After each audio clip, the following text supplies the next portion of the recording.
Hey, hey, Hey, how are you, man? how are you, sir? Good. All right, let's get into it. Governor, thank you so much for joining us. We know it's a eventful week, so we appreciate you taking some time to talk to us.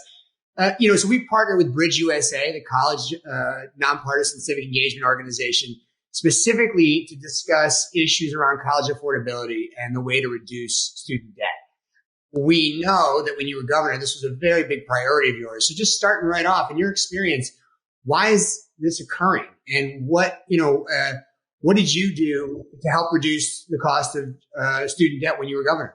Look, with every organization, change is really difficult. And if you're able to keep plugging along without making many changes, you tend to do it. And I think the bureaucracy of higher education is one that just seems to get by without significant change. And whenever you want to bring significant change into it, you get in a situation where you have a lot of skeptics. I'll give you one good example.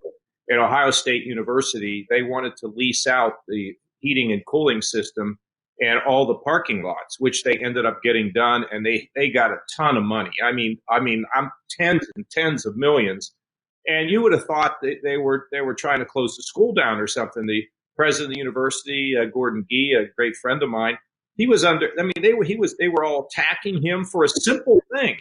And so I think with a lot of schools, and actually I have another friend who's running a school right now in the middle of COVID, and there are classes that none of the students are taking, or very few take.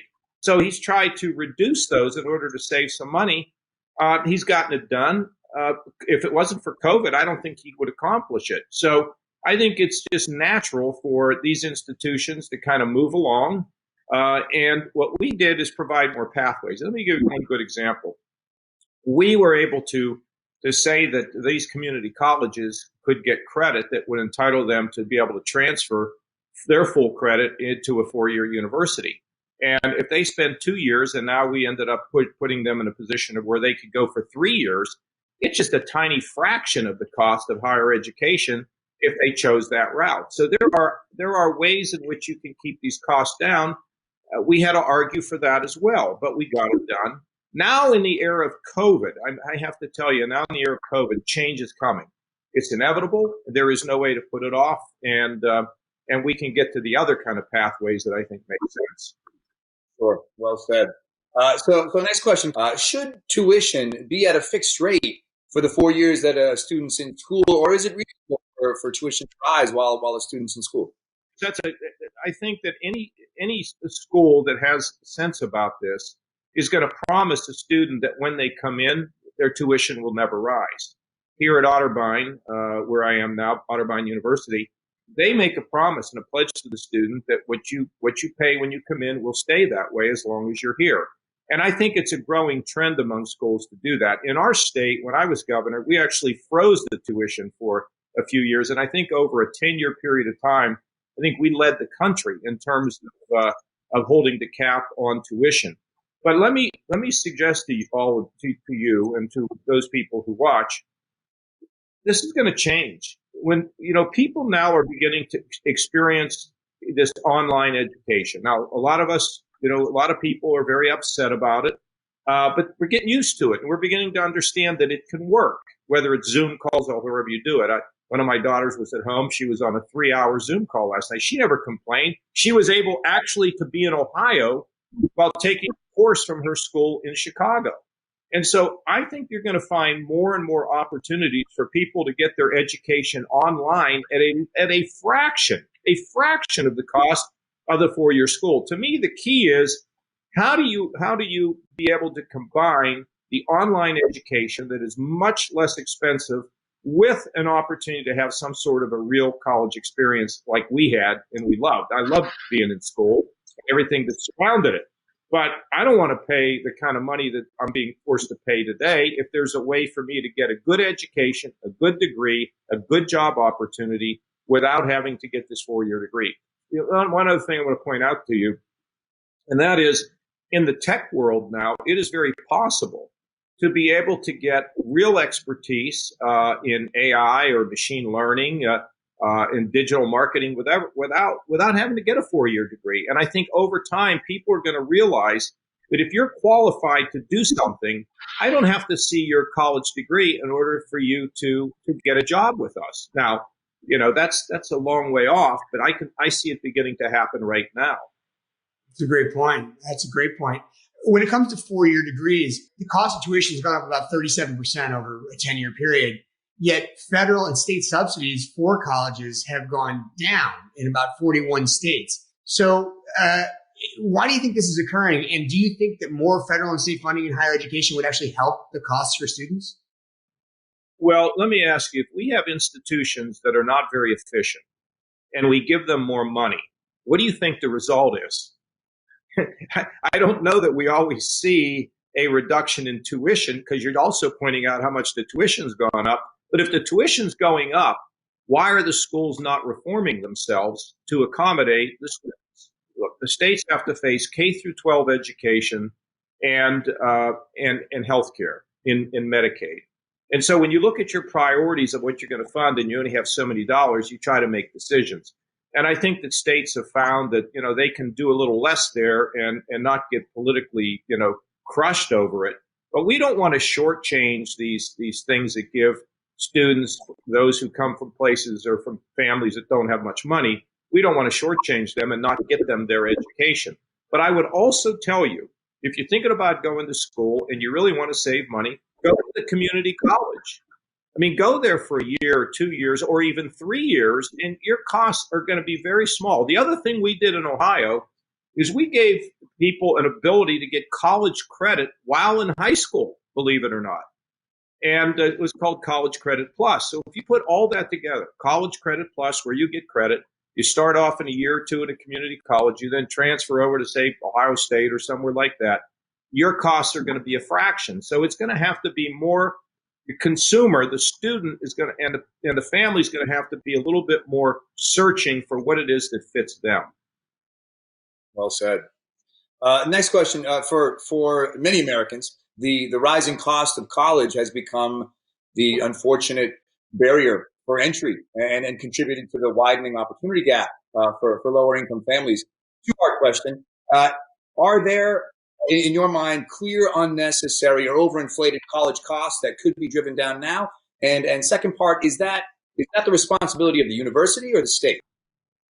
Well, look, universities are in a competition, and now with COVID, even more aggressively in competition. And when I mentioned to you what we did at Ohio State, which was to be in a position where we looked at all the assets, I also formed a commission to take a look at all the potential savings that universities could have, and we made recommendations. The idea that I would impose all that didn't make sense, but the recommendations to these schools, and look, again, it's politically difficult. We always talk about politicians and how they let us down because they're not tough enough or whatever it is. But when then we look around we look in the mirror at ourselves and we begin to realize, wait a minute, it's not just politicians who are avoiding hard decisions. It's people in every world, whether it's in the movie industry, whether it's in regular business, or whether it's at the higher ed. So think about this.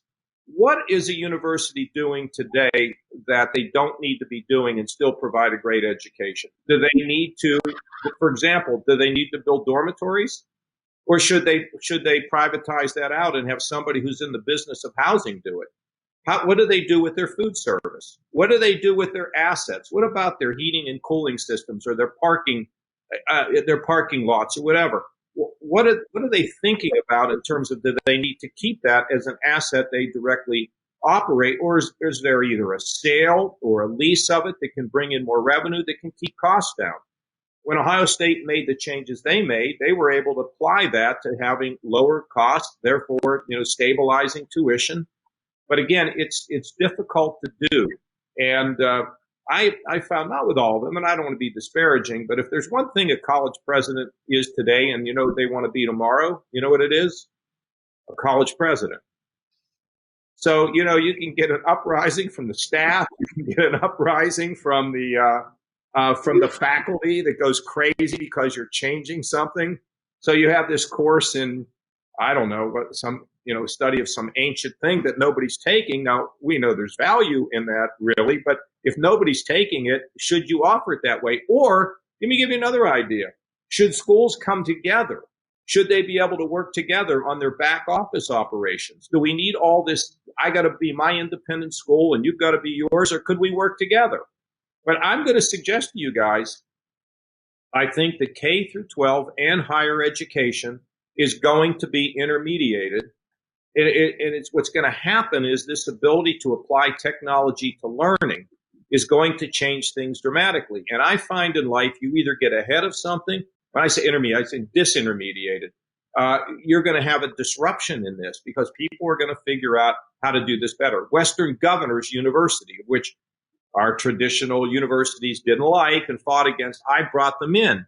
And that's competency-based education. You take this course when you can on your own time. You qualify as being qualified. I mean, you take the test, you show you're qualified, and you get a degree. I mean, that's where this is going, guys, because people aren't going to want to lay out $40, $50, $60, $70,000 to get a degree where you could get one for half the price and get a job.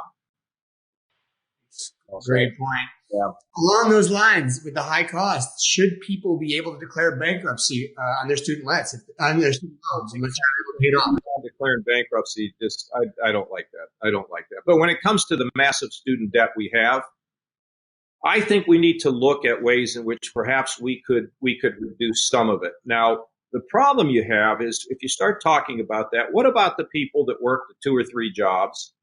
What about the mom or the dad that worked an extra job and they paid for their kids' school? Now, all of a sudden, we're going to forgive the debt of those who are currently there. I mean, but it's worth examining. I have not been able to figure out some great solution to it, but I think if good minds think about what's an appropriate way. Say we created some sort of a service, where you go and you work and do something, in AmeriCorps or something like that, and in exchange for your service, you get to reduce some of that debt. I mean, these are things we can think about. And by the way, that's something that we should all think about, that could unite Americans. Should you have to do a year serving the country in some way, your community in some way? That's something that should be required. I've been thinking about it. I haven't concluded anything, but it's a really interesting idea. Governor, it's always more than a pleasure to talk to you. And, especially today with Bridge USA bringing college kids from across the country to bring questions, to have them answered by someone who's steeped in thinking about college affordability. And I think speaking to us probably right now from a college is my guess. Yeah, exactly right. And look, I just think that parents and students need to be somewhat aggressive in terms of what they see, where looking at different ways for them to get that education. And all of us, I think, have to put pressure on the leaders in these schools to figure out ways in which they can still provide the great education and reduce costs that ought to be reduced, that just hang out there, the low-hanging fruit that ought to be dealt with. And let me just say one other thing about it. Sometimes we pick schools based on brand. You just say, well, I'd like to go there because I heard they have it's cool school and all this kind of stuff. I think you got to pick your education route best on what will serve you, not on the basis of brand. And I'm not saying that, I don't know how many people do that, but there's something out there about, well, I want to go here because that's kind of the cool place to go and it costs a lot of money. So, don't put yourself too much in debt if there are other ways in which you can get your education and off to a great job. Governor, thank you so much. Thank you so much, sir. It's fantastic. Always great speaking with you. Thank you so much, Senator, for joining us. We really appreciate it. We know it's a very robust week for civic engagement, shall we say, in our democracy. So we appreciate you taking the time. We are focused on a partnership with Bridge USA, who has brought together a nonpartisan group that's brought together college students from across the country to focus on student loans and college affordability. We know this is something you have some opinions on. Earlier in the year, you joined several senators in calling for reforms to the Public Service Loan Forgiveness Program. Yes. Including loan forgiveness for frontline healthcare workers during the COVID crisis. Right. Yeah. So first, could you tell us what that is? And secondly, would you be open to extending that to any other industries as well? Yes. So the idea of public service loan forgiveness is very bipartisan. It really started under the administration of George W. Bush. But it's been a program that's never really achieved what it could because of administrative red tape that makes it hard for folks to qualify. So Senator Kirsten Gillibrand and I put in a bill called the What You Can Do for Your Country Act that is basically taking public service loan forgiveness and making it an awful lot easier. Eliminate red tape, administrative burden, make it easier for people to actually get loan forgiveness. And the idea is definitely in public service careers, teachers, healthcare workers, and others, especially during this time of COVID. And we're very open to the idea of expanding it. I think our greatest likelihood, though, is probably getting a core version of it done either as part of a COVID relief bill or as part of the reauthorization of the Higher Education Act, which we're working on in the Education Committee right now. It's a great answer. According to a recent study by Forbes, college tuition has increased more than any other goods or service besides hospital care. What can be done to make college more affordable? And are there any reforms that are supported by both parties? There are a number of things that can be done. You actually saw this dramatic increase in college tuition, especially public colleges. And it coincided with the time beginning in the late 1980s where states were cutting their budgets to public colleges, which then led the colleges to have to raise tuition. So we should be, hopefully leaning on states a little bit more to up their funding level of public colleges. That will help. But there's other things that can be done too. Number one, let's educate American families about different ways to get affordable higher ed. For some, it might be go 4 years and qualify for a Pell Grant. For others, it might be go to community college for 2 years and then transfer for years 3 and 4. Then you get your 4-year degree at maybe a 25 or 30% discount. For some families, it's going to be like what happened with me. I went through the University of Missouri in 3 years using some college credits from high school to finish in 3 years. So I saved 25% of the college education. But the key to this, Chris, is you have to put the information in the hands of students and their families early when they're starting high school. You got to say, hey, look, you can get a high quality, affordable college education. There's a lot of different paths to it, and you may have to do a little bit of planning now. You can't wait till you're applying when you're a senior and figure it all out then. More information earlier about the different paths, that's key. The one bill that I also have with a Republican, Rob Portman of Ohio, would be to expand the Pell Grant program to allow it not only to be used for college courses, but to be used for high quality career and technical education certifications that give people great jobs. You can make a great living at it. Everybody needs some education after high school, but it doesn't always have to be the traditional 4-year college degree. Yeah, that's great. Speaking of that, so we spoke, Chris and I spoke to John Kasich earlier in the week, and the governor had offered to plan to freeze tuition in Ohio for the 4 years that you were enrolled in college. Do you feel that tuition should be fixed at whatever rate that you start at when you're a freshman for the 4 years that you're enrolled? I think that is a fantastic idea, and many colleges do it. I don't know that the federal government needs to mandate that of all colleges, but my 3 kids are all now in their late 20s and 30s, and 2 of them went to colleges that did that. When they got accepted, they were told this is the tuition level and it will be constant during the time you were here, during the 4 years you're here. So I think it's a really good thing for universities to do, public and private. I don't know that we need to mandate it from the federal level, but I think it's a good thing for governors to contemplate. State boards of education makes a lot of sense. As a candidate for vice president, you offered a plan to make debt-free college available to everyone. Can you tell us a little bit about that plan, and is it something you're still pursuing as a senator? Chris, yes, and this is a proposal of Vice President Biden, who, as we're talking today, is right on the verge of being President-elect Biden.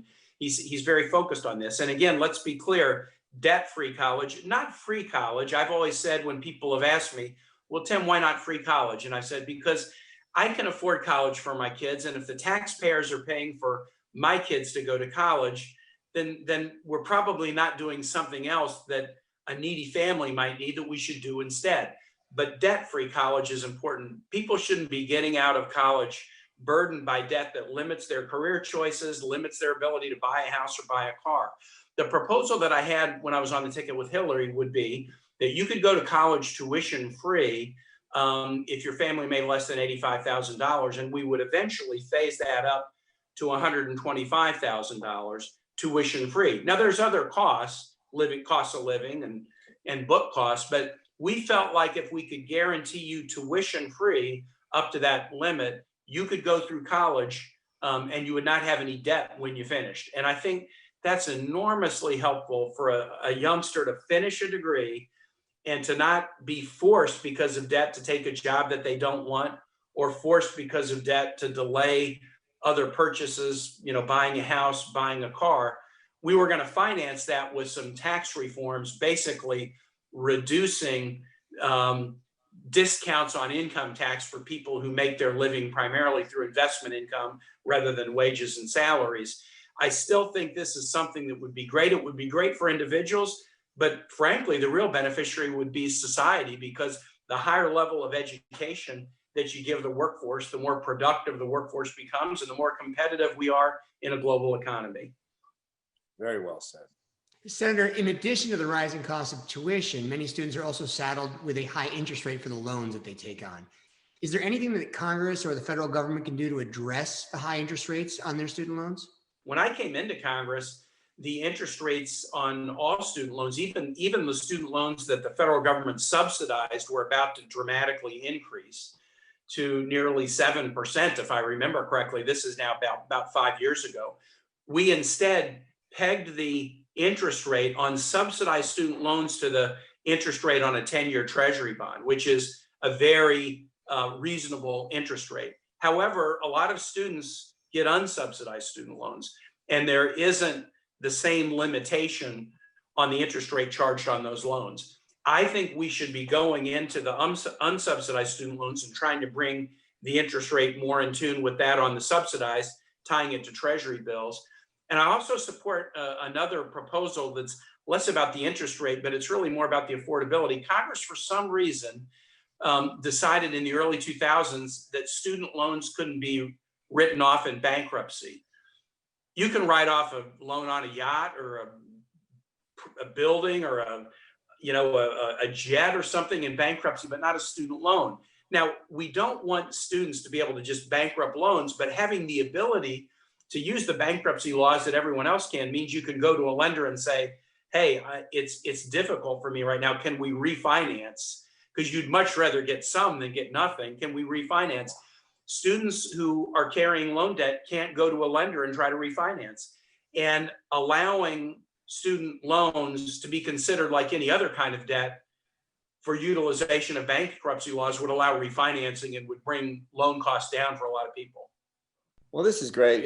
Senator, you're one of my favorites. You're so fantastic. Thanks for taking the time. You speak so well. We're in debt to you. And just to let you know, Bridge USA really appreciates it. There's college kids across the country that really benefit from this conversation. And obviously, being a part of ASP Chats, we literally can't do it without you. So we can't tell you how much we appreciate it. The nation needs you guys right now. I don't know if you know the St. Francis prayer, make me an instrument of your peace, where there is doubt, let me bring faith. Where there's division, let me bring unity. We're in a moment right now where we really need some healing, and your platform is about doing that in a way.